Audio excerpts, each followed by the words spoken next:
दोस्तों, ये कहानी है एक ऐसे 9 साल के बच्चे की जिसका बचपन किसी नर्क से कम नहीं था, लेकिन उस बच्चे ने हार नहीं मानी और पूरी दुनिया को अपने कदमों पर झुका दिया। चलिए देखते हैं कैसे। तो कहानी की शुरुआत सन 1172 से होती है, जहां हम अभी के नॉर्थ वेस्टर्न चाइना के इलाके को देखते हैं, जिसे उस समय टेंगुट किंगडम के नाम से जाना जाता था, जिसको टेंगुट राजवंश ही चलाता था। यहाँ पर कई सारे मंगोलियन ट्राइब्स के ग्रुप्स रहते थे, जिनके सरदार को खान कहा जाता था। इस ट्राइब्स के खानों की आपस में बहुत गहरी दुश्मनी होती थी, क्योंकि ये सभी लोग पावर में बने रहना चाहते थे, जिसके चलते इनके बीच अक्सर लड़ाइयां चलती ही रहती थी। इन लड़ाइयों में बहुत सारे लोग मारे जाते थे। मंगोलों की दुनिया में कोई नियम कानून नहीं थे, इसलिए इनको एक सुप्रीम खान की सख्त जरूरत थी, ताकि ये सभी लोग एकजुट होकर रह सकें। यहाँ से सीन शिफ्ट होता है और हम एक आदमी को देखते हैं जिसका नाम येसुई था, और ये चाइना के वेस्ट साइड से एक छोटा मोटा खान था। इस समय येसुई एक सफर पर निकला था। उसके साथ उसका 9 साल का बेटा तेमुजिन भी था। दरअसल येसुई अपने बेटे के लिए एक वाइफ ढूंढने के लिए निकला था। रात होने पर वो अपने दोस्त के ट्राइब पर आराम करने के लिए रुकते हैं। वहीं जब तेमुजिन अपने घोड़े के पास खड़ा होता है तो उसके पास एक छोटी लड़की आती है जिसका नाम बोटे था। वो उससे उसका नाम पूछती है और कहती है कि तुम यहाँ क्यों आए हो, जिस पर तेमुजिन उसे अपना नाम बताकर कहता है कि वो अपने फादर के साथ उसके लिए एक वाइफ ढूंढने के लिए आया है। तभी बोटे उससे कहती है कि तुम्हें मुझसे ही शादी करनी चाहिए। इतना कहते हुए वो वहाँ से चली जाती है। रात में जब तेमुजिन अपने फादर के पास बैठा होता है तो उसके फादर उसे कहते हैं कि मुझे तुम्हारे लिए एक ऐसी वाइफ चाहिए जो सबसे ताकतवर समुदाय से हो। तभी तेमुजिन अपने फादर से कहता है कि मैं खुद ही अपने लिए लड़की चूज करूंगा। तेमुजिन के जिद के बाद उसके फादर उसे अपने दोस्त की ट्राइब से किसी एक लड़की को चुनने की इजाजत दे देते हैं। अब सुबह होते ही तेमुजिन के फादर उस ट्राइब की सभी लड़कियों को लाइन में खड़ा करके उनके पैरों को गौर से देखते हैं, क्योंकि उनका मानना था कि एक स्ट्रॉन्ग लेग्स वाली लड़की ही अपने पति को खुश रख पाती है। इसके बाद तेमुजिन एक एक लड़की को देखता जाता है और लास्ट में वो बोटे को अपनी पत्नी चुनता है और उन दोनों की शादी हो जाती है। लेकिन शादी होने के बाद भी वो दोनों आने वाले 5 साल तक एक साथ नहीं रह सकते थे, क्योंकि ये उनकी ट्राइब्स का नियम था। अब तेमुजिन और उसके फादर का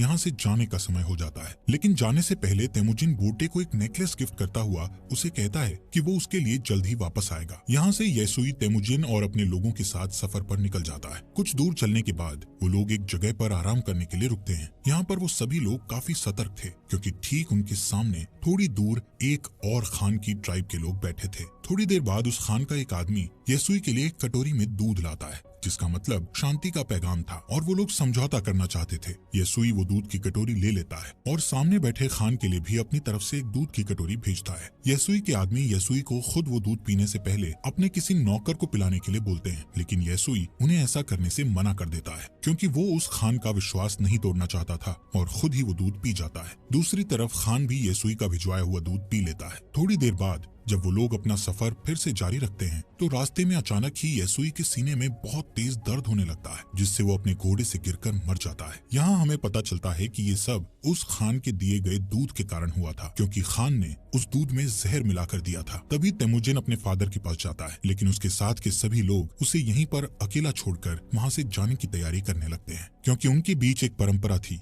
जिसमें उनका मानना था कि उन्हें किसी मजबूत इंसान को ही फॉलो करना चाहिए। अब जबकि येसुई जो उनका राजा था उसकी डेथ हो चुकी थी, इसलिए येसुई के लोग अपने लिए एक नए राजा की तलाश में निकल रहे थे। जिसके बाद तेमुजिन अपनी माँ के साथ अपने पिता येसुई का अंतिम संस्कार करता है। येसुई के पास जो बहुत सारी भेड़ें और बकरियां थी, अब वो सब येसुई के सबसे खास सैनिक जिसका नाम टारगुटाई था उसने रख ली थी। ये देखते हुए तेमुजिन की माँ उसे बद्दुआ देते हुए कहती है कि मेरा बेटा एक दिन तुम्हें ढूंढकर जरूर मारेगा। टारगुटाई ये सुनकर सोच में पड़ जाता है कि कहीं आगे चलकर ये बच्चा उसे सच में न मार दे, इसलिए वो उसे उसी वक्त मारने के लिए आगे बढ़ता है। लेकिन मंगोलों में एक रिवाज था जिसके हिसाब से किसी को मारने से पहले वो उसकी हाइट को उनके रथ के पहिए से नापते थे, और वो कभी भी बच्चों को नहीं मारते थे। जब टारगुटाई तेमुजिन की हाइट को उनके रथ के पहिए से नापता है तो उसकी हाइट कम निकलती है, और तेमुजिन अभी बच्चा था इसलिए वो बच जाता है। लेकिन टारगुटाई उसकी माँ को बोलता है कि वो अगले साल तेमुजिन को मारने जरूर आएगा, और तब तक उसकी हाइट और उम्र भी बढ़ चुकी होगी। कुछ महीनों बाद जब सर्दी आ जाती है तो तेमुजिन के पास छुपने के लिए कोई भी जगह नहीं थी। तभी उसे अपने फादर की बात याद आती है कि उन्होंने कहा था कि गॉड टेंगरी उनकी बुरे वक्त में मदद जरूर करेंगे। इसीलिए वो उस सीक्रेट माउंटेन की तरफ जाने लगता है, लेकिन रास्ते में अचानक उसका पैर बर्फ से जमी झील पर टिक जाता है और वो उस झील के अंदर ठंडे पानी में गिरकर डूबने लगता है। वो डूबकर मरने ही वाला था, लेकिन तभी वहाँ उसकी ही उम्र का एक लड़का जिसका नाम जमूखा था उसे झील से बाहर लाकर उसकी जान बचा लेता है। यहाँ पर जमूखा और उसका बड़ा भाई तेमुजिन को अपने साथ घर ले जाते हैं और उसे खाना खिलाते हैं। तेमुजिन उसकी जान बचाने के लिए उनका शुक्रिया अदा करता है। इसके बाद जमूखा और उसका भाई अपने अपने हाथ पर कट लगाकर अपना खून दूध में मिलाकर तेमुजिन को वो दूध पीने को कहते हैं। तेमुजिन वो दूध पी जाता है और अब वो 2 नहीं बल्कि 3 भाई बन गए थे। उन्होंने तेमुजिन को अपना भाई बना लिया था। अगली सुबह टारगुटाई अपने लोगों के साथ तेमुजिन को ढूंढता हुआ यहाँ आ जाता है ताकि वो तेमुजिन को जान से मार सके। टारगुटाई के लोग तेमुजिन को पकड़कर उसे अपने साथ मारने के लिए ले जाते हैं, लेकिन जब वो तेमुजिन की हाइट रथ के पहिए से नापते हैं तो अभी भी उसकी हाइट उतनी ही थी जितनी की पहले थी, जिस वजह से वो लोग तेमुजिन को तब तक के लिए कैदी बनाकर रख लेते हैं जब तक कि उसकी हाइट नहीं बढ़ जाती। इनके ट्राइब में एक बूढ़ा आदमी था जो कि कैद में तेमुजिन को रोज खाना खिलाता था और उसके जख्मों पर मलहम पट्टी भी करता था। कुछ दिनों बाद टारगुटाई फिर से तेमुजिन की हाइट नापता है, लेकिन अभी भी उसकी हाइट उतनी ही थी। इसी टाइम पर यहाँ बारिश होने लगती है और सभी लोग भागकर अपने अपने तंबू में चले जाते हैं। इसी बात का फायदा उठाते हुए वो बूढ़ा आदमी तेमुजिन को वहाँ से छुड़ाकर भगा देता है। तेमुजिन भागता भागता बहुत दूर चला जाता है। उसके गले में एक भारी लकड़ी का फंदा भी बंधा हुआ था, लेकिन कैसे भी करके वो उस पहाड़ पर जाता है जहाँ पर उसके फादर ने बताया था। वहाँ वो गॉड टेंगरी से विश मांगता है कि अचानक तेमुजिन को वहाँ एक सफेद भेड़िया दिखता है, जिसके तुरंत बाद उसके गले में बंधा हुआ लकड़ी का फंदा भी अपने आप ही खुलकर नीचे गिर जाता है। यहाँ से सीन कट होता है और हम सन 1186 में तेमुजिन को देखते हैं, जो कि अब एक नौजवान लड़का बन चुका था। लेकिन तेमुजिन अभी भी टारगुटाई के लोगों से बचकर भाग रहा था। कई सालों से टारगुटाई के लोग तेमुजिन को ढूंढ रहे थे और एक दिन वो तेमुजिन को ढूंढ ही लेते हैं और उसे पकड़कर फिर से कैदी बनाकर उसी लकड़ी के फंदे में रखते हैं जिसमें उसे बचपन में रखा गया था। अब क्योंकि तेमुजिन की हाइट और उम्र बढ़ चुकी थी, इसलिए उसके मरने के चांसेस बहुत ज्यादा थे। लेकिन टारगुटाई उसे जान से नहीं मारता क्योंकि वो उसे अपनी जान की भीख मांगते हुए देखना चाहता था। लेकिन तेमुजिन टारगुटाई से बोलता है कि मैं खुशी खुशी मर तो सकता हूँ, लेकिन तुम्हारे आगे अपनी जान की भीख कभी नहीं मांगूंगा। ये सुनकर टारगुटाई उसे टॉर्चर करना शुरू कर देता है और उसे कहता है कि अब मैं तुम्हें धीरे धीरे तड़पा तड़पा कर मारूंगा। यहाँ पर हम देखते हैं कि वो बूढ़ा आदमी अभी तक जिंदा था और वो फिर से तेमुजिन के पास जाकर उसे पानी पिलाता है। उसी दिन शाम को जब सभी लोग आपस में बिजी थे तो टारगुटाई तेमुजिन के पास अकेला उससे बात करने जाता है। इसी बात का फायदा उठाकर तेमुजिन उसी लकड़ी के फंदे से जिससे उसे बांधा गया था उससे टारगुटाई को मारकर वहाँ से भाग जाता है। अब टारगुटाई को मारकर वो खुद खान बनने के लिए तैयार था। अब यहाँ पर वो सबसे पहले अपनी वाइफ के पास जाता है जिससे उसने बचपन में शादी की थी। वो बोटे के पास जाता है जो अब बड़ी हो चुकी थी और बहुत खूबसूरत भी। बोटे उससे कहती है कि मैं कई सालों से तुम्हारा इंतजार कर रही थी और अब फाइनली वो दोनों साथ थे। कुछ देर बाद वो लोग यहाँ से निकल जाते हैं। यहाँ से तेमुजिन सीधा अपनी माँ और बहन के पास उनसे मिलने जाता है। तेमुजिन को इतने सालों बाद देखकर उसकी माँ और बहन बहुत खुश थे, लेकिन एक दिन इनके ऊपर मर्किट ट्राइब के लोगों का अटैक हो जाता है। कई साल पहले तेमुजिन के फादर ने इस मर्किट ट्राइब के खान की मदर को किडनैप किया था और तब इस ट्राइब के खान ने कसम खाई थी कि वो अपनी माँ का बदला जरूर लेगा। और अब ये लोग यहाँ बोटे को किडनैप करने आए थे। बोटे और तेमुजिन दोनों यहाँ से भागने की कोशिश करते हैं, लेकिन तभी एक तीर बोटे को लगता है जिससे वो अपने घोड़े से नीचे गिर जाती है और वो लोग उसे किडनैप कर लेते हैं। दरअसल मर्किट खान बोटे को अपनी वाइफ बनाना चाहता था, वहीं दूसरी ओर तेमुजिन अपनी वाइफ बोटे को वापस लाना चाहता था, जिसके लिए वो अकेला काफी नहीं था। इसलिए वो मदद के लिए अपने पुराने भाई जमूखा के पास जाता है। यहाँ जमूखा भी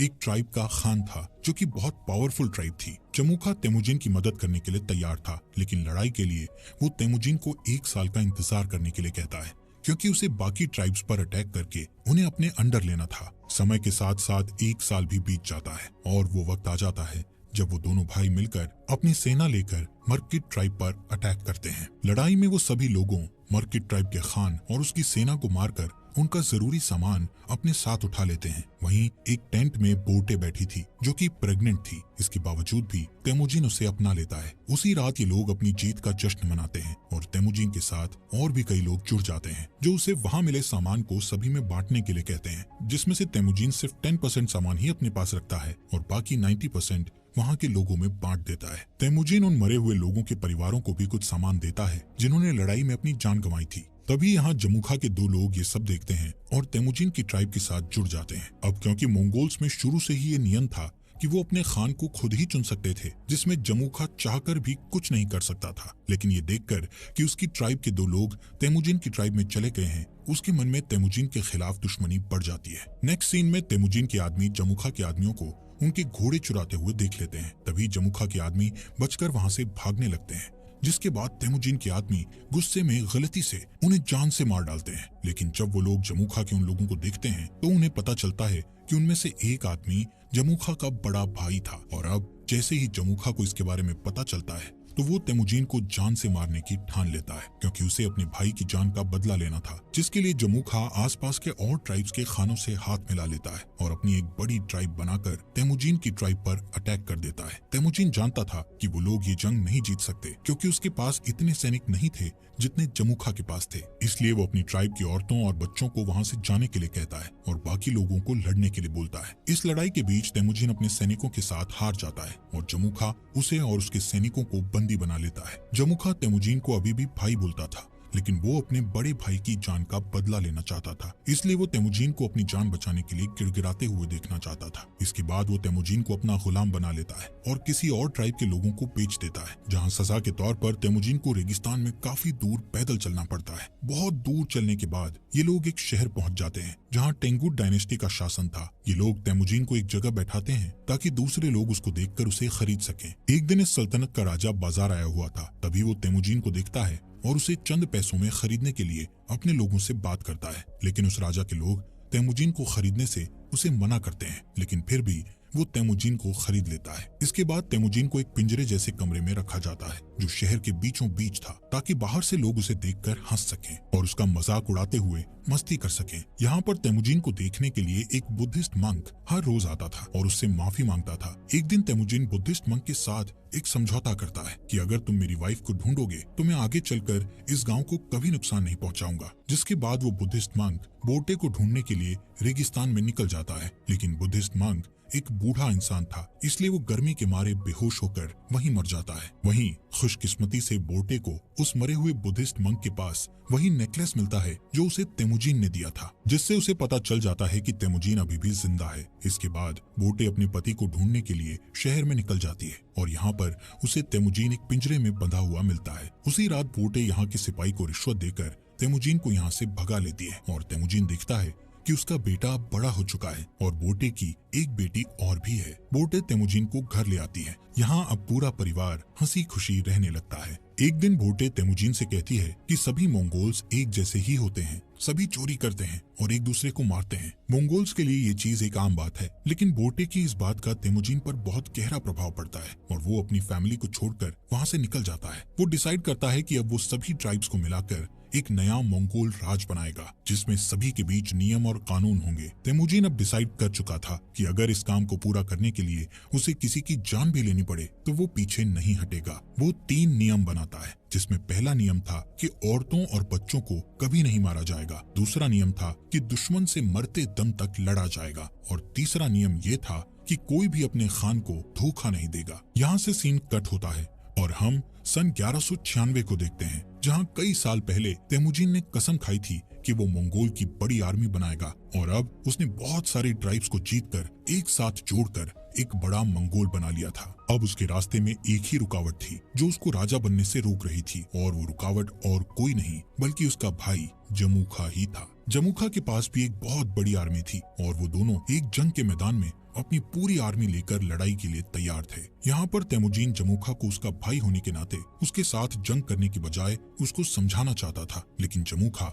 जल्दबाजी में बिना कुछ सोचे समझे अपने बहुत सारे सैनिकों को लड़ाई के लिए भेज देता है, जिसके नतीजे में उसके सभी सैनिक मारे जाते हैं। कई घंटों तक लड़ने के बाद तेमुजिन आखिरकार उससे जीत जाता है और जमूखा के साथ उसके कई सारे आदमियों को जिंदा कैद कर लेता है। तेमुजिन जमूखा के बचे हुए सिपाहियों को मारने की बजाय उन्हें अपनी आर्मी में शामिल कर लेता है। यहाँ पर तेमुजिन जमूखा की ट्राइब में उसी बूढ़े आदमी को देखता है जिसने तेमुजिन की मदद की थी। तेमुजिन उस बूढ़े आदमी को अपनी ट्राइब का एडवाइजर बना देता है। रात को तेमुजिन जमुखा के पास आकर बैठता है और उसे कहता है कि भाई, ये जो अपना अपना राज बड़ा करने का लालच है, ये आज उन्हें जिंदगी के ऐसे मोड़ पर ले आया है कि उन्हें अब एक दूसरे की जान लेनी पड़ रही है। जमुखा तेमुजिन से कहता है कि अगर मैं तुम्हारी जगह पर होता तो मैं अपने दुश्मन के सभी सिपाहियों को मार गिराता। दोस्तों, इस बात से हमें ये पता चलता है कि तेमुजिन और जमुखा की सोच कितनी अलग थी। इस बातचीत के बाद तेमुजिन अपने भाई जमुखा को माफ कर देता है और उसे यहाँ से जाने के लिए कहता है। इसके बाद हम बोर्टे को देखते हैं जो तेमुजिन के पास आई हुई थी। तेमुजिन बोर्टे और अपने बच्चों को देखकर बहुत खुश होता है। यहाँ से सीन शिफ्ट होता है और हम सन 1206 में तेमुजिन को देखते हैं, जो इस समय सारे मंगोल्स का खान बन गया था, जिसका नाम गेंगीज खान पड़ गया था और उसे एक और नाम से भी जाना जाने लगा था, जो कि था चंगेज खान। इसके बाद उसने पूरे के पूरे टेंगुट साम्राज्य का खात्मा कर दिया था और एक नए सिरे से साम्राज्य की स्थापना की। उसने मोनेस्ट्री शहर को उस मंक की आखिरी इच्छा समझकर छोड़ दिया, क्योंकि उस मंक ने तेमुजिन से कहा था कि अगर मैं तुम्हारी पत्नी को ढूंढकर तुम्हारे बारे में बता दूं तो तुम इस मोनेस्ट्री शहर को तबाह नहीं करोगे। और आगे चलकर ये मोनेस्ट्री शहर मंगोल साम्राज्य का फाउंडर बना, एक ऐसा साम्राज्य जो कि इतिहास के सबसे बड़े साम्राज्यों में से एक था।